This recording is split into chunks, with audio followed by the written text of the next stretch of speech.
ইসলাম সবাইকে মানুষ হিসেবে কনসিডার করে। ইসলাম হচ্ছে শান্তির ধর্ম। আমরা সব সময় সাম্প্রদায়িক সম্প্রীতি, ভালোবাসা এটাতে বিশ্বাসী। আমরা আসলে বিভেদের প্রাচীর তৈরি করতে চাই না। নাস্তিকও আমার ভাই, হিন্দুও আমার ভাই, বৌদ্ধ খ্রিস্টানটাও আমার ভাই। ইসলামে কোনো জাত প্রথা নাই, শ্বেতাঙ্গ কৃষ্ণাঙ্গের পার্থক্য নাই। মুসলিম তৌহিদি জনতার হৃদয়ের ভেতরে ভেদাভেদ নাই, হিংসা নাই, বিদ্বেষ নাই। আমাদের আসল পুঁজি ভালোবাসা। এই ভালোবাসা দিয়ে আমরা বিশ্ব জয় করতে চাই।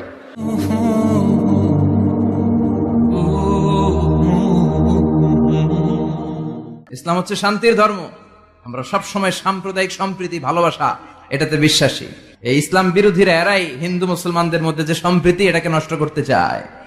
আমরা যখন বন্যা দুর্গত এলাকায় ত্রাণ নিয়ে যাই না? উত্তরবঙ্গে বন্যা, দক্ষিণাঞ্চলে বন্যা। আমরা যখন ত্রাণ নিয়ে যাই তখন কি খুঁজে খুঁজে মুসলমান ঘর কোনগুলো ওগুলারে ত্রাণের প্যাকেট দিব এভাবে দেই? কিভাবে দেই? সবাইরে দেই, ঠিক কিনা? কারণ মানবতা যেখানে বিপন্ন, ইসলামের ত্রাণ সেখানে আছে না নাই? আমরা তখন মুসলিম অমুসলিম কাফের মুশরিক দেখি না। আমরা দেখি কারা বন্যা পীড়িত, কারা দুঃখ কষ্টে আছে। যারাই কষ্টে আছে তাদের জন্য আমাদের হেল্পিং হ্যান্ড আমরা এক্সপান্ড করে দিব। আমাদের সাহায্যের হাত তাদের কাছে পৌঁছে যাবে। জোরে কোন ঠিক কিনা? এটারে বলে হিউম্যানিটেরিয়ান রিলিজিয়ান। ইসলামরে বুঝে নেন। ইসলামের